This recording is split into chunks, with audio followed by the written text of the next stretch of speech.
Morning. In political science for class 11, we are continuing the chapter equality. And today we are taking the second part of the establishment of socio-economic equality in the society, and that is earlier in the first part we had done the forms of inequality, and now the second part of that is how equality can be established, or the realization of social, economic and political equality. Okay, and for this the Constitution of India establishes a special society, which is socialist society. Socialist society means where all the people live equally without any discrimination, and there is no difference on the basis of caste, color, creed, language, gender, status, etc. All are to be treated equally. They have to be given all the rights in the same way like others are given.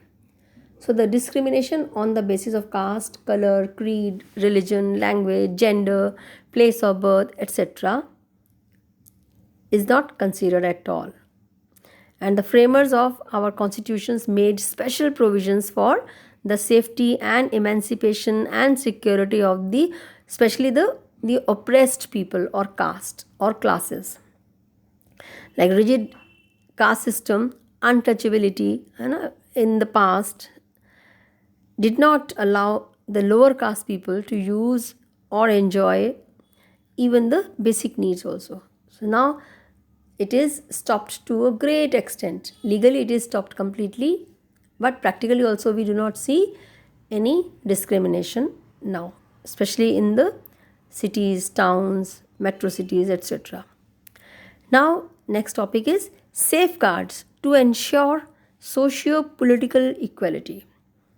Safeguards means the measures, the ways for ensuring the socio and political equality.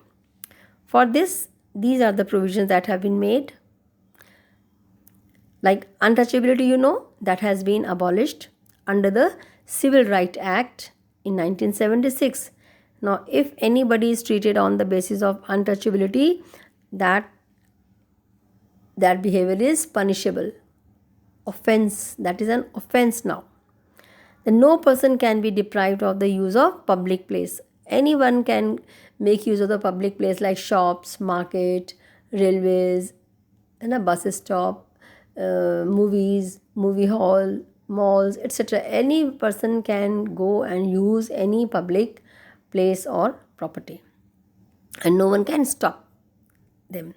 Then seats are reserved for scheduled tribes, scheduled caste, and other backward classes in the parliament also.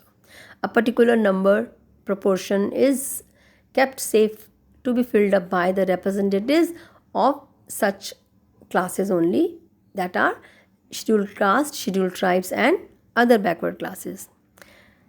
Then zamindari system also, that has been abolished.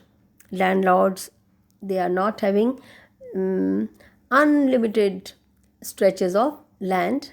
They have been sealed, okay, and government has taken them over and can use for other social purposes. Then small scale and cottage industries are promoted, so that at small level the people can have and run their business or work for their livelihood, to remove the economic inequality.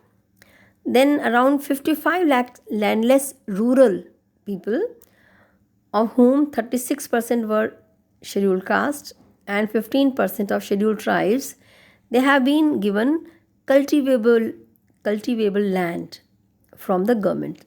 It means government has given land to such landless people living in rural areas, out of which many were there, general categories were also there, but 36% of SCs and 15% of STs were also there. Then measures have been made to provide 15% reservation to SC and 7.5% to ST in government services. That was in the parliament for a political field. Now this is for their economic purpose. Then to provide 27% to other backward classes in public employment. All right.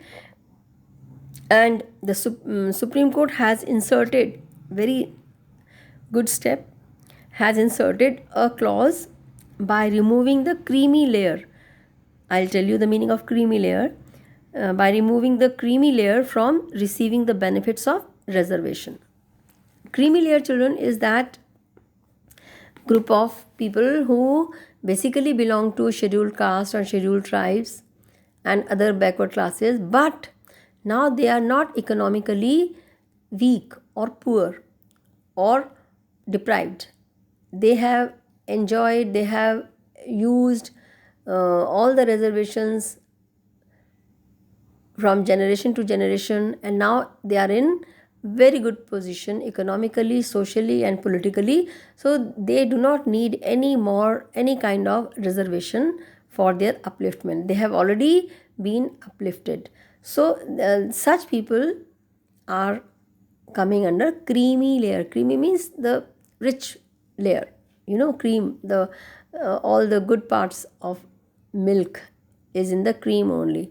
So they have got all the benefits.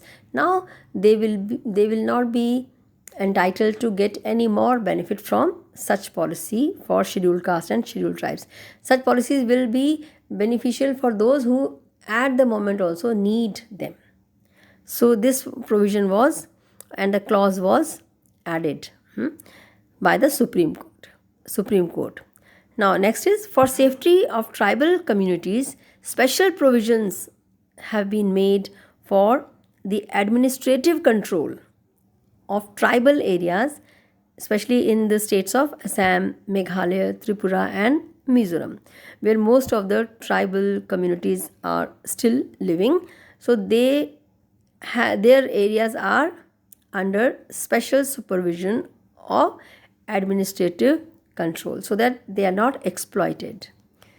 Then Dowry Prohibition Act, and that is also very important to prevent women from torture after marriage. Then property, educational and voting rights have also been given to the women. Likewise, 33% seats are reserved for women in local bodies. You remember local bodies? Local bodies are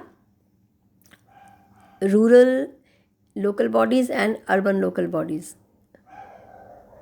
Remember or not?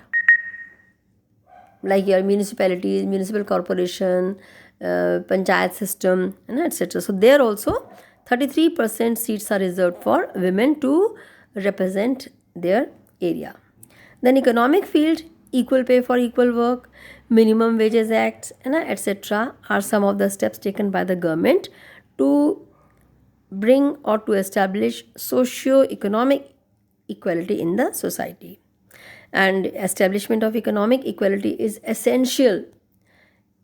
Okay, unless the people are economically sound, they cannot be protected from other type of exploitation. So first they should be economically sound, then automatically they will get education, they will make themselves aware, they will be aware about their rights, and they will live like others in a dignified manner.